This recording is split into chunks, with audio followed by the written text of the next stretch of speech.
going into week 12. My number 5 team. Now, this is a team who had a lot of success last year, post week 11. But this year, they haven't been buttoned up. Their defense had a lot of injuries. They haven't been playing to their full capabilities. I have the Bucks. I think they have room to grow, but at this point, I just don't think they're buttoned up enough. I think there's a lot of injuries. The Antonio Brown injury has affected them quite a lot. It affects their offense. So I have them at number 5. Number 4, purely due to injuries, I have the Arizona Cardinals. Without Kyler Murray, without D-Hop, without J.J. Watt, still managed to win games with Colt McCoy, who's a career backup, former Brown, poor guy. 2-1. Their offense doesn't look spectacular, but they're getting what needs to be done. Their defense has stepped up. So I have the Cardinals. I think they're a complete team. I like what they're doing. Number 3, I have the Titans. The Titans were my top team prior to losing to the Texans. What? Are you kidding me? Now we have banged up Julio Jones, but it doesn't matter. The Titans defense has played fantastic. Ryan Tannehill, outside of that Texans game, has been playing great all season. Despite the fact that they don't have Derrick Henry, their running game has been relatively effective. So I have the Titans as my number 3 team. Number 2, I have the Green Bay Packers. I think the Green Bay Packers are the NFC favorites to come out of the NFC. Aaron Rodgers has played probably the closest thing to an MVP candidate outside of Jonathan Taylor all season, and their defense has stepped it up mightily from last year. If they won 13 games last year, there's no reason why they can't do it this year. And my number 1 team going into week 12 is the New England Patriots. Oh, what do they do? What do they do bad? Is their defense bad? No. Top 5. Is their running game bad? No. Elite. Their offense has been scoring points. Mac Jones has looked like a seasoned veteran, despite the fact that he's only 11 games into his career. Doesn't turn the ball over. The Patriots are the best team in the NFL at this point, and I think it's time we put that on notice. Yeah, that's a huge statement, but I like it. It's a spicy top 5.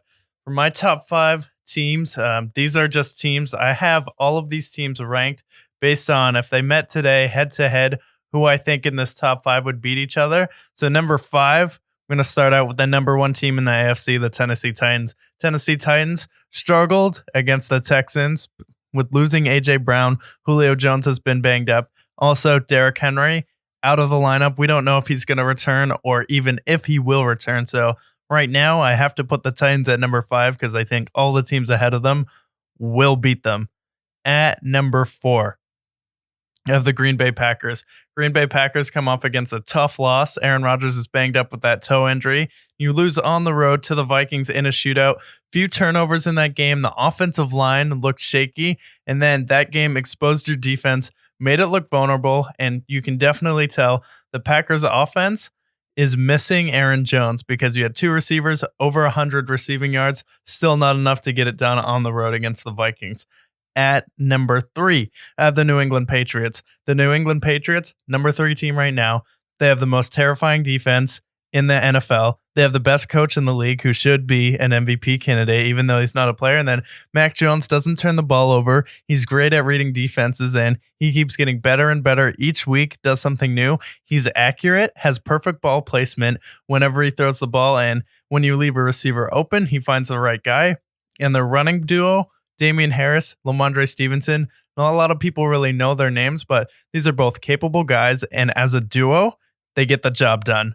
At number 2, I have the Tampa Bay Buccaneers. At number 2, they looked hot against the Giants. Their offense is working. Chemistry is building each and every week. A defensive lineman got the first interception of his career against the New York Giants. That's a lot of momentum for their defense. And then they're going to figure it out with Todd Bowles coaching. Tom Brady, still best quarterback in the NFL. Can't bet against him, but the number 1 team winning without their MVP candidate when he was on the field, the Arizona Cardinals. Coach of the year has to go to Cliff Kingsbury at this point. You've been 2-3 without your MVP quarterbacks against division rivals.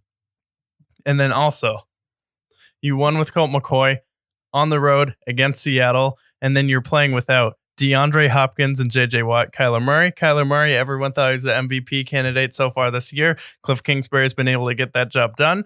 And that tells me you're the best team in football when your quarterback comes back. And that's that. That concludes our Week 12 preview. Appreciate you guys listening to the show. Follow our TikTok. We just hit 250K on one of our videos, so thanks for the support. Instagram is always blowing up as usual. And other than that, stay safe, guys. Have a great Thanksgiving. Eat some turkey.